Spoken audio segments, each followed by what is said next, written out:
ஹாய்டா, நான் தான் நோவா. இன்றைக்கி நம்ம என்ன எஃப்எஃப் பார்க்க போகிறோன்னா, கேப்டன் ஜங்குக் ஜான் 1895. போன பாட்டில் இது வரைக்கும் பார்த்தோன்னா, அந்தமாரி ஜங்குக்கும் டேங்கும் வந்து கோர்ட் வாசலில் நின்று பேசிகிட்டு இருப்பாங்க. ஜங்குக் வந்து டேங் கிட்ட தனியாக பேசணும் அப்படின்னு சொல்லிட்டு சொல்வார். ஆனால் வந்து டேங் வந்து இல்லை, நான் பேச ரெடியாக இல்லை, எனக்கு ட்ரைனிங் இருக்குது, அது இருக்குன்னு சாக்கு புக்கு சொல்லிட்டு இருக்காரு. ஜங்குக்கும் உடனே சரி நீ ட்ரைனிங் முடிச்சிடுவா, நான் வந்து வெயிட் பண்ணுறேன் அப்படின்னு சொல்லிட்டு சொன்னார். டேங் அதெல்லாம் கேட்காம அவர் பாட்டு வந்து அந்த பிளேஸ்லேருந்து போயிட்டார். டேங் பாட்டு அவர் ட்ரைனிங் அட்டன் பண்ணிகிட்ருக்காரு. ஜங்குக் வந்து அவர் பிளேஸில் உட்காந்து அவர் ஒர்க்கை பார்த்துட்டு இருந்தார். ஜங்குக்கும் வெயிட் பண்ணுறாரு. ரொம்ப நேரமாக வெயிட் பண்ணுறாரு. கிட்டத்தட்ட 9 மணி நேரமாக வெயிட் பண்ணிகிட்ருக்காரு. இங்கே வந்து டைம் வரவே இல்லை. இவர் வந்து ஜங்குக்கு வந்து யோசிக்கிறார், சரி வேறு ஏதாவது வேலை இருக்கும், அதனால் வராமல் இருப்பான்னு பார்த்து 9 மணி நேரம் க்ராஸ் ஆகிடுச்சு. இப்போ வந்து ஜங்குக்கு அப்படியே நம்பிக்கையே இல்லை. சரி டைம் வரமாட்டான் அப்படின்னு சொல்லிட்டு ஜங்குக்கு நினச்சிட்ருக்காரு. அப்படியே இந்த சைடு டேங்கை பார்த்தா அவர் வந்து வெளியில் கார்ட் பண்ணிகிட்ருக்காரு. இன்றைக்கி அவரோட டியூட்டி தான் 12 மணி வரைக்கும் பண்ணணும் அப்படின்னு வந்து சொல்லிட்டாங்க சோல்ஜர்ஸ்லாம். ஸோ அதனால் வந்து வெளில நின்றுட்டுருக்காரு. நின்றுட்டு இருந்தாலும் வந்து டேங்கோட மைண்ட் ஃபுல்லாக வந்து ஜங்குக் என்ன பண்ணுறாரு அப்படின்னு சொல்லிட்டு அதே தாட்ஸ் தான் அவருக்கு ஓடிட்டுருக்கு. இப்படி டேங் யோசிச்சுட்டு இருக்கும் போதே வந்து 2 பேர் ஹாஸ்ட்டில் வந்துட்டுருக்காங்க. ஒருத்தர் ஒரு ஹாஸ்ட்லேயும் இன்னொருத்தர் இன்னொரு ஹாஸ்ட்லேயும் வந்துட்டுருக்காங்க. வந்துட்டு கேட் பக்கத்தில் நின்று கீழே இறங்குறாங்க. கீழே இறங்கும் போது டேங் வந்து இவ்வளோ நேரம் வந்து சரி போமா வேணாமான்னு யோசிச்சுட்டு இருந்தார்ல. இப்போ அதை லீஸாவை பார்த்தோன்னே அவருக்கு அப்படியே மனசெல்லாம் அப்படியே கஷ்டமாயிடுச்சு. சரி அப்படின்னு சொல்லிட்டு ஷாக் வேறு. அப்படியே யோசிச்சுட்டு இருக்கும்போது லீஸா அப்படியே வந்து டேங்கு கிட்ட வராங்க. வந்தோடனே வந்து டேங் என்ன சொல்கிறாங்கன்னா, இந்த மாதிரி ஜங்குக் வந்து உள்ளே இருக்காரு, இங்கே இல்லை அப்படின்னு வந்து சொல்கிறாங்க. சொன்னோடனே லீஸா சொல்கிறாங்க, நான் வந்து ஜங்குக் பார்க்க வரல, நான் ஒன்றா தான் பார்க்க வந்தேன் அப்படின்னு வந்து டேங் பார்த்து சொல்கிறாங்க. உடனே டேங்க்கு ஷாக்கு. என்னையா என்ன எதுக்கு நீங்கள் பார்க்க வரீங்க அப்படின்னு சொல்லிட்டு அவர் கேட்குறாரு. அதுக்கு லீஸாவும் வந்து ஒரு கொஞ்சம் நிமிஷம் மட்டும் என் கூட பேசுறீங்களா அப்படின்னு சொல்லிட்டு கேட்குறாங்க. அதுக்கு அவரும் வந்து ஏன் அப்படின்னு சொல்லி போயிட்டு இருக்கும் போதே பக்கத்தில் இருக்க சோல்ஜர்கிட்ட வந்து கொஞ்ச நேரம் இவங்க அனுப்பிட்டு விடுங்க, நாங்கள் இப்போ 2 பேரும் பேசணும் அப்படின்னு சொல்லிட்டு சொன்னோன்னே அந்த சோல்ஜரும் சரி சரி இங்கே போங்க நான் பார்த்துக்கிறேன் அப்படின்னு வந்து சொல்கிறார். 2 பேரும் அப்படியே நடந்து போகிறாங்க. நடந்து இந்த கேம்ப் பக்கத்தில் இருக்க பார்க்கில் போய் உட்காடுறாங்க. உட்காந்துருக்கும் போது வந்து டேங் கேட்குறாங்க, என்ன சடனாக என்ன இந்த சைடு வேலை அப்படின்னு சொல்லிட்டு டேங் வந்து இந்த சைடு லீஸாவை பார்த்து சொல்கிறாங்க. ஆனால் லீஸாவும் இல்லை உங்ககிட்ட பேசலாம் அப்படின்னு சொன்னோன்னே ஏன் என்னாச்சு மிஸ்ஸஸ் ஜான் அப்படின்னு சொன்னோன்னே லீஸா பார்த்து சிரிக்க ஆரம்பிச்சிட்டாங்க. என்ன மிஸ்ஸஸ் ஜானா அப்படின்ட்டு. ஆமாம், நீங்கள் தான் வந்து ஜியான் ஜங்குக்கு கல்யாணம் பண்ணிக்க போகிறீங்க, அப்போ மிஸ்ஸஸ் ஜியான் தானே வரும், எப்படி இருந்தாலும் நீங்கள் ஜியான் ஃபேமிலி கூட தானே சேர போகிறீங்க அப்படின்னு டேங் சொல்கிறாரு. உடனே வந்து லீஸாவும் பார்த்து சிரிச்சிட்டே வந்து பக்கத்தில் உட்காருங்க அப்படின்னு வந்து டேங்கை பார்த்து சொல்கிறாரு. உடனே டேங்கும் வந்து கன்ஃபியூஸ்டாக இவங்க எதுக்கு பார்த்து இப்படி சிரிக்கிறாங்க அப்படின்னு சொல்லிட்டு யோசிச்சுட்டே வந்து பக்கத்துலேயே உட்காடுறாங்க. உட்காந்துட்டு அப்படியே முடிச்சு பார்த்துட்டு இருக்காரு டேங்கு. அப்போ வந்து லீஸா பார்த்து சொல்கிறாங்க, நிஜமாலே வந்து ஜங்குக்கு என்னோடய ஃபியான்சிலாம் கிடையாது, அது மட்டும் இல்லாமல் கோர்ட்டில் வந்து நான் அரேஞ்ச் பண்ணி வச்ச லாயரையும் உங்கள் அப்பா வந்து போட்டு தள்ளிட்டாரு, ஜட்ஜுமே ஃபிக்ஸ் பண்ணி வச்சுருந்தாங்க, நான் ஏதோ வந்து பெரிய இடத்துக்கிட்டலாம் பேசி அந்த ஃபிக்ஸ் பண்ண ஜட்ஜை வந்து தூக்கிட்டு வந்து நார்மல் ஜட்ஜை போட்டேன், இல்லைனா வந்து கன்ஃபார்ம் ஜங்குக் வெளிலே வந்திருக்க முடியாது. அது மட்டும் இல்லாமல் அன்றைக்கி வந்து ஜங்குக்கே தான் அட்டானியாக பேசுகிற மாதிரி இருந்துச்சு, இவங்க அப்பா வந்து நான் அரேஞ்ச் பண்ண லாயரை வந்து கொன்னதுனால நல்ல வேலை நீ வந்து பேசினேன், அதனால் ஈஸியாக வந்து வெளில வர மாதிரி ஆயிடுச்சு அப்படின்னு சொல்லிட்டு நீதி சொல்லிகிட்ருக்காங்க. சொன்னது மட்டும் இல்லாமல் சொல்கிறாங்க, இந்தமாரி நான் இந்தமாரி பேசினா பேசிகிட்டே போவேன், ஆனால் வந்து நீ இப்போ என்கிட்ட பேசக்கூடாது, நீ பேச வேண்டிய ஆள் வேறு, நீ அவங்கள முதல்ல போய் மீட் பண்ணு அப்படின்னு சொல்லிட்டு லீஸா வந்து டேங்கிட்ட சொல்கிறாங்க. டேங்கிட்ட சொன்னால் டேங்க் ஷாக்கில் பார்க்கும்போதே லீஸா சொல்கிறாங்க, உனக்கும் கேப்டன் ஜங்குக்கும் நடுவில் என்ன இருக்குன்னு எனக்கு தெரியும், ஸோ நீ வந்து அதை பற்றிலாம் ரொம்ப யோசிக்காத, இப்போ வந்து ஜங்குக் ரொம்ப நேரமாக வெயிட் பண்ணிகிட்ருக்கான், நீ உடனே போய் அவனை பாரு அப்படின்னு சொல்லிட்டு லீஸா சொல்கிறாங்க.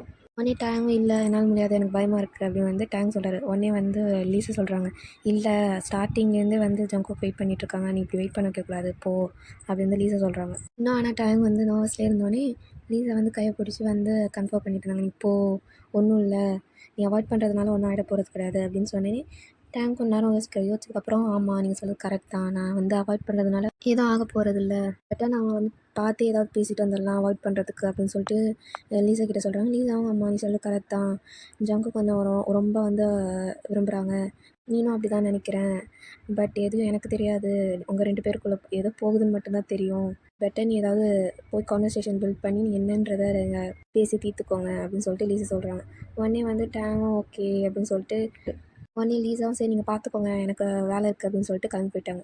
டேங் வந்து யோசிக்கிறாரு, ஐயோ இப்போ வேறு நான் போய் பார்க்கணுமே, ஆனால் எனக்கு வந்து டியூட்டி வேறு இருக்கே, சரி இன்னும் 2 என்ன முடிச்சுட்டு போயிடலாம் அப்படின்னு சொல்லிட்டு டேங் யோசிக்கிறாரு. யோசிக்கிறது மட்டும் இல்லாமல் வந்து மனசுக்குள்ளேயே வந்து ஜங்குக்கு 2 இன்னும் வெயிட் பண்ணு அப்படின்னு சொல்லிட்டு சொல்லிட்டுருக்காரு. மணியும் 12 ஆகுது. இந்த சைடு ஜங்குக்கு அப்படியே மனசே கஷ்டமாயிடுச்சு. சரி கன்ஃபார்ம் வந்து டேங் வரமாட்டாங்க, பண்ண வச்ச வேலைக்கு கன்ஃபார்ம் இந்த சைடு எட்டி கூட பார்க்க மாட்டாப்ல அப்படின்னு சொல்லிட்டு ஜங்குக்கு யோசிச்சுட்ருக்காரு. யோசிச்சுட்ருக்கும் போதே கண்லேருந்து அப்படியே தண்ணியாக கொட்டுது. அப்படியே ஃபீல் பண்ணிகிட்ருக்கும் போது கதவை யாரோ தட்டுறாங்க. தட்டினோடனே அவர் யோசிக்கவே இல்லை, டக்குன்னு போய் ஓப்பன் பண்ணுறாரு. ஓப்பன் பண்ணால் ஹே அப்படின்னு சொல்லிட்டு டேங் சொல்கிறாரு. கொன்னே நீ வரமாட்டேன்னு நினச்சிட்டேன்னு சொல்லிட்டு இருக்கும் போதே போய் கிஸ் பண்ணிடுறாரு டேங்க. 2 பேரும் கொஞ்ச நேரம் டீப்பாக ரொம்ப கிஸ் பண்ணுறாங்க. கிஸ் பண்ணிவிட்டு அப்படியே டோரை க்ளோஸ் பண்ணிட்டு அப்படியே உள்ளே வராங்க. உள்ளே வந்துட்டு இருக்கும்போதே வந்து டேங்கும் ரிட்டன் பேக் கிஸ் பண்ணுறாரு. பண்ணிகிட்டே இருக்கும்போது ஜங்குக்கு வந்து டேங்கை லிஃப்ட் பண்ணி டேபிள் உட்கார வச்சுட்டே இருக்கும்போது டக்குன்னு வந்து டேங் அழுக ஆரம்பிச்சிட்டாரு. அழுதுகிட்டே வந்து ஜங்குக்கோட ஷோல்டரில் சாயிறாரு. எல்லா தப்பும் என் மேலே தான், நான் தான் வந்து உங்களை அவாய்ட் பண்ணேன், கஷ்டப்படுத்திட்டேன், நான் தான் உங்களை வெயிட் பண்ண வச்சேன் அப்படின்னு சொல்லிட்டு கிட்ட வந்து டேங் சொல்லி ஓனா அழுகிறாரு. ஜங்குக்கும் டேங்கை பார்த்து அதெல்லாம் ஒன்றும் இல்லை, எதுவும் உன்னோட தப்பு கிடையாது அப்படின்னு சொல்கிறாரு. அப்படி சொல்லிகிட்டே வந்து டேங் வந்து அப்படியே ஷோல்டர்லேயே அழுதுட்டுருக்காரு. ஜங்குக்கும் வந்து பேட் பண்ணிவிட்டு ஒன்றும் இல்லைன்னு சொல்லிட்டு கம்ஃபர்ட் பண்ணிகிட்ருக்காரு. அப்படியே ரொம்ப நேரம் படுத்துட்டு அப்படியே யோசிச்சிட்டே இருக்காங்க. ரொம்ப அந்த பிளேஸே மயான அமைதியாக இருக்குது. இவருக்கு என்ன பேசுறதுன்னு தெரில, டேங்க்கு என்ன பேசுறதுன்னு தெரில, ஜங்குக்கும் என்ன பேசுறதுன்னு தெரில. சடனாக அந்த மாதிரி நடந்தோடனே டேங்கே ஸ்டார்ட் பண்ணிக்கிறாரு. அந்த மாதிரி ரொம்ப நேரம் வெயிட் பண்ணிங்களா அப்படின்ட்டு. அதுக்கு ஜங்குக்கும் ரொம்ப நேரம்லாம் இல்லை, 11 மணி நேரம்ன்றது அவ்வளோ நேரமெல்லாம் கன்சிடர் பண்ணிக்க மாட்டாங்கன்னு நினைக்கிறேன் அப்படின்னு சொல்லிட்டு சொல்கிறார். உடனே வந்து டேங்கும் சிரிச்சுட்டே இல்லை நான் வந்து லீஸாக தான் வந்து பேசிட்டு எல்லாத்தையும் சொன்னாங்க அப்படின்னு சொன்னோடனே ஜங்குக்கு அப்போ நான் எதை எக்ஸ்பிளைன் பண்ணணும் அவசியம் கிடையாது அப்படின்னு சொல்லிட்டு டேங் கிட்ட சொல்கிறாரு. டேங்கும் பார்த்து சிரிச்சுட்டு இருக்கும்போதே வந்து ஜங்குக்கு சொல்கிறாரு, என்னால் எல்லா விஷயத்தையும்லாம் எக்ஸ்பிளைன் பண்ண முடியாது, ரொம்ப சீரியஸான விஷயத்தை எக்ஸ்பிளைன் பண்ணாமல் இருக்கிறதே நல்லது அப்படின்னு சொல்லிட்டு டேங் கிட்ட சொல்கிறாரு. டேங்கும் சிரிச்சிட்டே வந்து ஜங்குக்கு லைட்டாக கிஸ் பண்ணுறாரு. கிஸ் பண்ணிவிட்டு பார்க்கும்போது ஜங்குக்கு வந்து பார்த்து பல்ல கட்டுறாரு, சிரிக்கிறாரு. சிரிக்கும்போது ரொம்ப க்யூட்டாக இருக்குது. அவங்க பார்த்து நீங்கள் ரொம்ப க்யூட்டாக இருக்கீங்க பார்த்து அப்படியே மனசுலேயே வச்சுட்டு சிரிச்சிட்ருக்காரு. நிறைய சிரிச்சிட்டே வந்து மிஸ் யூ அப்படின்றாரு டேங்கு. அதுக்கு ஜங்குக்கு வந்து சொல்கிறாரு, என்ன நீ வர ரொம்ப தைரியசாலியாக போயிட்டுருக்க, சடனாலாம் எனக்கு கிஸ் பண்ணுறேன் அப்படின்னு சொல்லிட்டு டேங்கை பார்த்து கேட்குறாரு. டேங் வந்து ஷோல்டர்லேயே அடிச்சுட்டு நான் வந்து வாபஸ் வாங்கிக்கிறேன் சொன்னதை, நான் உங்களை மிஸ்லாம் பண்ணலை அப்படின்னு சொல்லிட்டு ஜங்குக்கு பார்த்து சொல்கிறாரு. அப்படி பேசிகிட்டே இருக்கும் போது ஜங்குக்கு வந்து கிஸ் பண்ணுறாரு டேங்கை. பண்ணிவிட்டு சொல்கிறாரு, இந்தமாரி நான் உன்னை ரொம்ப மிஸ் பண்ணேன் அப்படின்னு டேங் கிட்ட சொல்கிறாரு. அப்படியே பண்ணிகிட்டே இருக்கும்போது டேங்க் சொல்கிறாங்க, ரொம்ப நேரமாக பண்ணிகிட்ருக்கோம், ஸ்டாப் பண்ணுங்க அப்படின்னு சொல்லிட்டு ஜங்குக்கை பிடிச்சி ஸ்டாப் பண்ணி விட்றாரு. பண்ணி விட்டோடனே ஜங்குக்கும் வந்து அவர் சீட்டில் வந்து உட்காந்துருக்கும் போது டேங்கும் வந்து பக்கத்தில் சீட்டில் உட்கார வைக்கிறாரு. உட்கார வச்சிட்டோடனே வந்து டேங்க் சொல்கிறாரு, ஆமாம் அந்த கேஸ் என்னாச்சு, நம்ம நடுவில் வந்து நம்மளை பிடிச்சி இழுத்து போட்டதுனால அந்த கேஸ் என்னென்னாச்சுன்னே தெரில, நடுவில் நீங்கள் ஜெயிலுக்கு போயிட்டீங்க, நான் ஜெயிலுக்கு போயிட்டேன், அதுக்கப்புறம் உங்கள் ஜெயிலில் இழுத்துட்டு வந்து நான் உங்கள் ஜெயிலேருந்து எடுத்துகிட்டு வந்து நடுவில் இதெல்லாம் நடந்து அந்த கேஸ் என்ன தான் ஆச்சு அப்படின்னு சொல்லிட்டு டேங்க் கேட்குறாரு. ஜங்குக்கும் சொல்கிறாரு, இந்தமாரி என்னால் எல்லாத்தையும்லாம் சொல்ல முடியாது, மிஸ்டர் ஹேனை வந்து கொன்னுட்டாங்க, அவர் வந்து ஏதோ ட்ரக் டீலிங் அதெல்லாம் பண்ணி ஏதோ மாட்டிக்கிட்டு இருந்ததுனால கொண்டுட்டாங்க, அவர் ஏன் யூஎஸ் கூட கனெக்ஷன் வச்சுருந்தாரு, மேபி அதனால கூட இருக்கும் அப்படின்னு வந்து ஜங்குக்கு சொல்கிறாரு. உடனே டேங் வந்து யூஎஸ் கூடலாமா அப்படின்னு சொல்லிட்டு சொல்கிறாரு.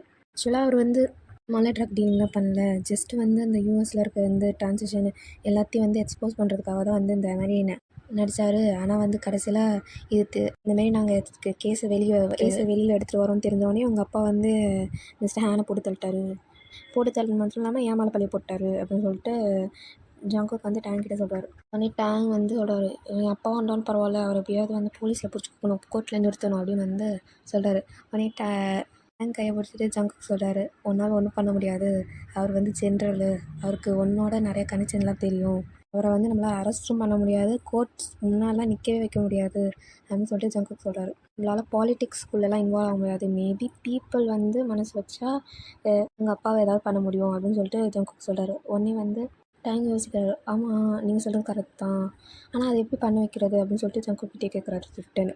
அது ஒன்றும் இல்லை, அது மக்கள் வந்து அடி வாங்கும் போது அவங்களுக்கே வந்து ரியலைஸ் பண்ணுவாங்க, பண்ணிவிட்டு கவர்மெண்ட் எதிர்த்து நின்னா முடிஞ்சிச்சு, மக்கள் தான் கவர்மெண்ட்டோட வந்து ரொம்ப பவர்ஃபுல்லான பர்சன்ஸ் அப்படின்னு வந்து ஜங்குக்கு வந்து டேங் கிட்ட எக்ஸ்ப்ளனேஷன் கொடுத்துட்ருக்காரு. உடனே டேங்கும் டிங்கு தலையாட்டிட்டு ஜங்கு கிட்ட கேட்குறாரு இந்தமாரி, சரி அதெல்லாம் விடுங்க, நான் ஸ்டார்டிங்கில் ஒரு கொஸ்டின் கேட்டேனே அது என்ன ஆச்சு, அது மட்டும் இல்லாமல் எதுக்கு தேவையில்லாமல் லீஸா வந்து ஃபேக் என்கேஜ்மெண்ட்லாம் பண்ணீங்க அப்படின்னு சொல்லிட்டு ஜங்குக்கை பார்த்து கேட்குறாரு. உடனே ஜங்குக்கு வந்து கொஞ்சம் வந்து பதறுது, நர்வஸோடே ஜங்குக்கு வந்து டேங் கையை பிடிச்சிட்டு வந்து சொல்கிறாரு, இந்தமாரி வந்து நாங்கள் நெக்ஸ்ட் மந்த் மேரேஜ் பண்ணிக்கலாம் இருக்கோன்ட்டு. உடனே டேங்க்கு ஷாக், அப்படியே எதுவுமே மூவ் பண்ணாமல் அப்படியே ஸ்ட்ரைட்டாக பார்க்குறாரு. உடனே வந்து ஜங்குக்கு சொல்கிறாரு, அவங்க அது வந்து ஜஸ்ட்டு ஃபேக் மேரேஜ் தான், இப்படி பார்க்காதீங்க அப்படின்னு சொல்லிட்டு சொல்கிறாரு. சொன்னது மட்டும் இல்லாமல் நீங்கள் எதுக்கு இப்போ என் மேலே கோவமாக இருக்கீங்களா என்ன, நாங்கள் நிஜமாலாம் மேரேஜ் பண்ணிக்கல, எங்களுக்கு ஒரு இம்பார்ட்டண்ட் வேலை வந்து நடக்க வேண்டியதாக இருக்குது, அதுக்காக தான் இதெல்லாம் பண்ணுறோம் அப்படின்னோடனே டேங்கும் வந்து கூலாக சொல்ல, இல்லை எனக்கு புரியுது, அண்டர்ஸ்டாண்ட் பண்ணிக்கிறேன் அப்படின்னு டேங் சொல்கிறாரு. ஆனால் அவருக்கு மனசெல்லாம் வலிக்குது. அதுக்கு டேங் சொல்கிறாரு, இந்தமாரி உங்கள் வெட்டிங் முடித்தோடனே எல்லாம் வந்து ஃப்ளைட் பிடிச்சி யூஎஸ் போகிறதா இருக்கும், அந்த பிளானை வந்து எக்ஸிக்யூட் பண்ணுறதுக்காக நீனும் வரியா அப்படின்னு சொல்லிட்டு ஜங்குக் பார்த்து கேட்குறாங்க.